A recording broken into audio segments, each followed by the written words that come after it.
In Carlsbad Village, and I'm here to teach you how to make fermented foods. It's part of my lifestyle. I eat them every day.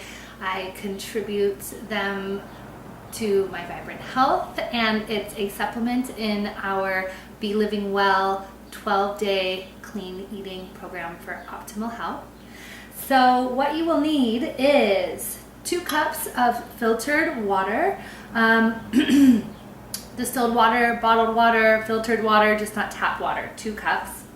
You'll need some high quality sea salt. I use this brand, it's pink. You can use either pink or gray, just not white. It's a Redmond brand, it's called Real Salt. Celtic sea salt is great. There's a brand I have called Selena Naturally, and that's really good as well. A cheese grater to grate the carrots or something sweet, a green apple if you prefer, and cabbage. We're making a sauerkraut variation of fermented vegetables. I use cabbage because it creates more of the lactobacillic bacteria than any other vegetable. You can use green cabbage or red cabbage. The red cabbage is more nutritious because it's darker. It will be a little crunchier. If you want something a little bit more soft, you can use green cabbage. Today I'm going to use a mixture of them both so you get the best of both worlds. And then you will also need a carrot. Because these are skinnier, I use 2 carrots, and I shredded them already with the cheese grater. So I'm going to put the shredded carrot right in the bowl. Oh, you'll also need a bowl and a knife and a cutting board, and you want your bowl to be ceramic or glass, just not metal or plastic, because metal and plastic can off-gas and that will change some of the composition, maybe the alkalinity a little bit. So you definitely want to make sure that it's a ceramic or glass bowl. And I got this one at Home Goods for like 10 bucks, so it's not a problem to get one. So I'm going to put the shredded carrots in there. You can set the water aside for now. And you're going to roughly chop the cabbage. When you chop your cabbage, you want to make sure that you cut off this really thick end rind and that you save it. Okay, so I'm just going to cut it widthways, about 3 or 4 times. Usually a mason jar, which you will also need, will hold about a half of a cabbage. I like to use mason jars with a wider brim, so you can just put the fermented foods, you can stick your whole hand in there as you're packing it down. So mason jar is huge. I can't believe I ever got that. So here's your mason jar. And basically a half of a cabbage will fit into a mason jar. So if you're combining a mason jar about that size, if you're combining 2 cabbage halves, you might just only need 1/4 of a red, 1/4 of a green, if that makes sense. So cut it long ways and then cut that widthwise as well. Now the reason we eat fermented foods in our cleanse is because not only do you have the high nutrition raw quality of the vegetable, the cabbage and the carrots, and nice salt, and makes like a good salad. More than that, you have a plethora of probiotic rich goodness that you get from fermenting the vegetables themselves. It's a way of preserving the raw qualities of the vegetables, and it is also an ancient way to get this immune system boosting, supporting, glowing skin, healthy digestion, benefits from probiotics. So now I'm going to cut the green cabbage as well. I'll save the thicker rind that I just cut off the end for safekeeping along with the other one.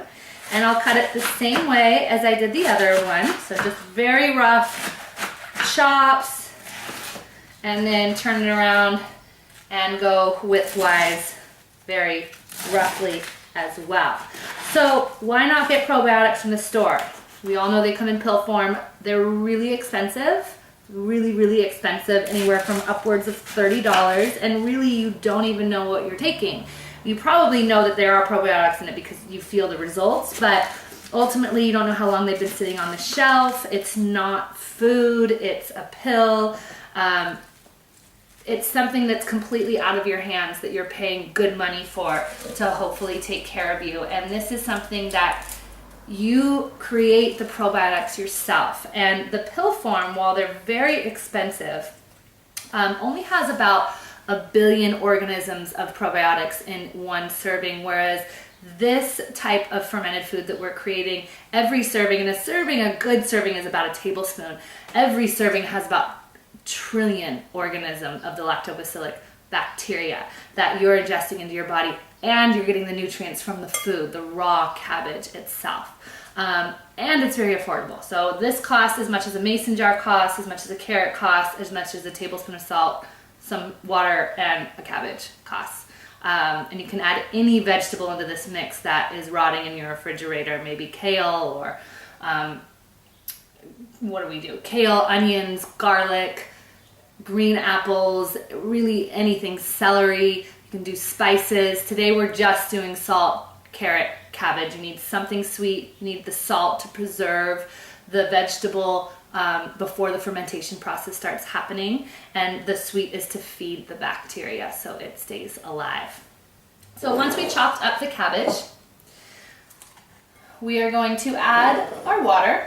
I'll add about, I'll do 2 cups of water, obviously. And then for the salt, you want to use anywhere from 1 teaspoon to 1 tablespoon of salt. So what I do is I just take it right out of the thing and I just sprinkle it over the top. And then once that's there, these are all your ingredients you need. I just take my hands, my clean hands, and I literally start mushing. I take handfuls, just like this, and I start mushing the vegetables in my hands. Now this is to mix everything up. It's also, once you mush it and you squish it, you start to break down the cabbage a little bit. So you're initiating the fermentation process already. So the initial steps of the fermentation process is to start to break down the vegetable. And this is what we're doing with our hands. Now, this part is optional. If you don't do this part, it just takes a little longer on the shelf to ferment, which I'll get to a little bit later, that whole process. But it's nice. It's a nice way to get your energy into your food, getting your hands and physically touching your food and thinking good thoughts and how this food is going to heal your body and how much you love it and how grateful you are for the food and all the people it took to get you the food is an important energetic step of this process. And it's also fun for kids. They can get their hands in it and start squishing it, so it involves your children. So one time you probably encourage them to play with their food. You're getting the good brine. The brine is the liquid that you're squishing out of the vegetables. You'll notice that the water in the bottom of here, that is mostly the brine. But you'll notice that it will turn maybe purple if you have purple cabbage, or it might turn orange if you have carrots. And so now I have carrots and purple cabbage, and it's turning an orangey purple. So that's good. You're getting the juices out of the vegetables from the start with your own hands. And if you feel any big chunks with your hands, you can just take a moment to kind of pull it apart and break it up. So this is a great step. And there's no formula for how long you have to be doing this. I just do it until I notice the vegetables are a little bit softer. They're a little bit more easy to eat and less crunchy. All right, so that is that. And now it's time to pack our mason jar. So I'll roughly clean my hands off, get my jar, and I'll do about 2 full handfuls. You probably want to do this over something that gets a little messy. If the sink was nearby, I would be doing it over the sink, but I'll just do it over this bowl. So I'll take 2 full handfuls.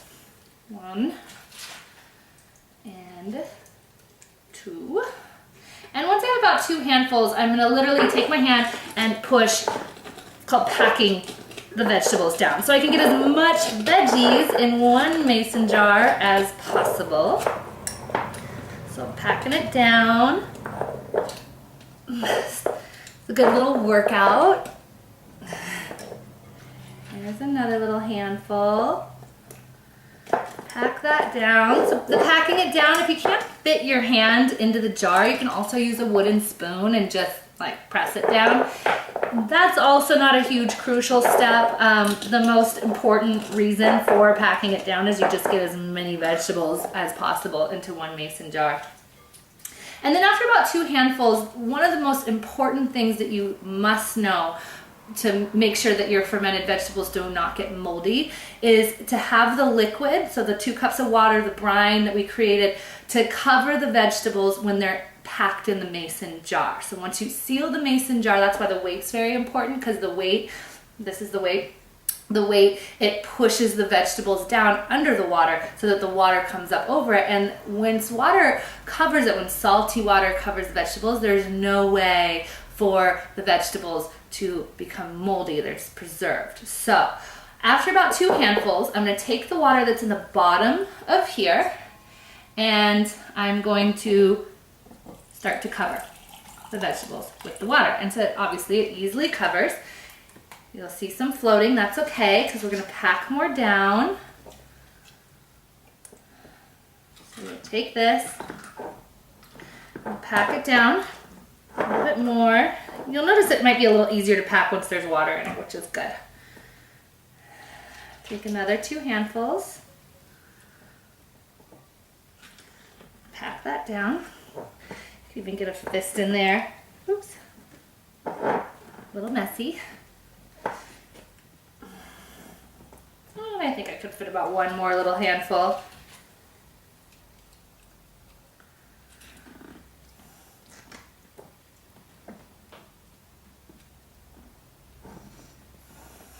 All right, so now, after I pack it down as much as I can see that there's a little bit of vegetables kind of coming up over the water, so I want to make sure that that's not going to happen when I seal it. I'm going to add a little bit more water.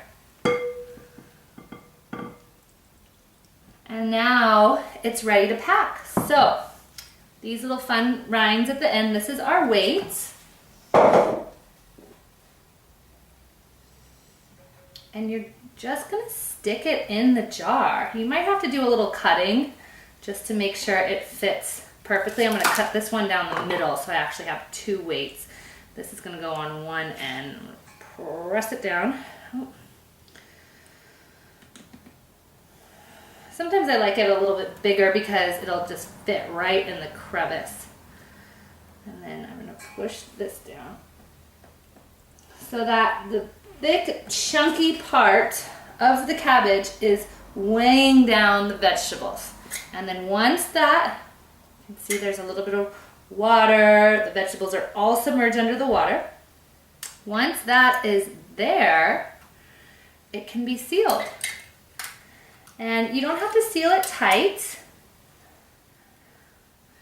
Once it's sealed, you're going to keep it on the counter for anywhere from 3 to 5 days if it's hot. If you live in the tropics or it's summertime, it's really hot in San Diego right now.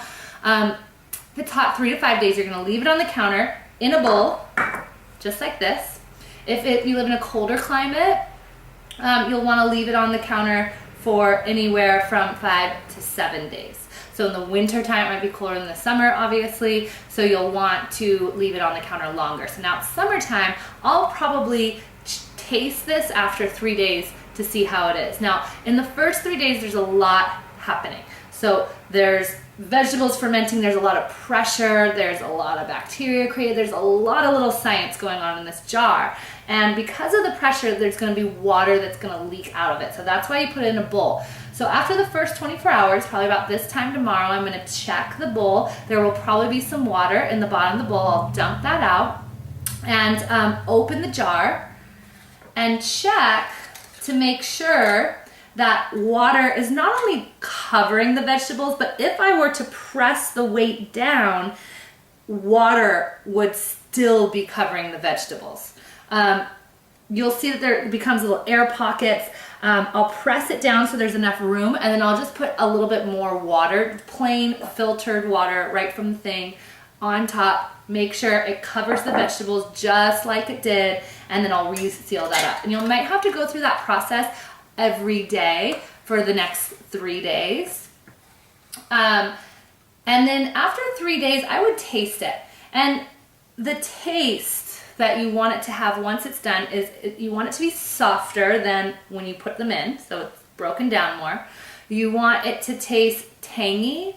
The colors, the purple, if you're doing purple, the color purple will be blended all throughout the cabbage. It'll like bleed all over the cabbage, which is fine. You want that molding of colors to be happening. And it might even taste a little carbonated. Even when you open this jar for the first time ever, you might notice that it fizzes as if you like shook it up and it was a soda. You might notice that it fizzes over, and that's okay. That's great. That is fine. Do it over the sink. So if it comes out, it'll come out over the sink.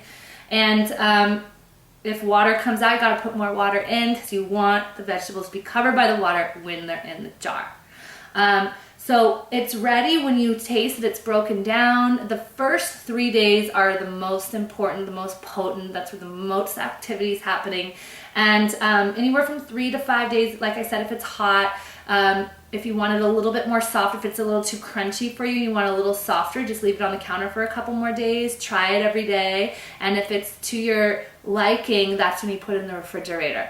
So once you put it in the refrigerator, the fermentation process completely slows down. It doesn't completely stop, it just slows down a lot.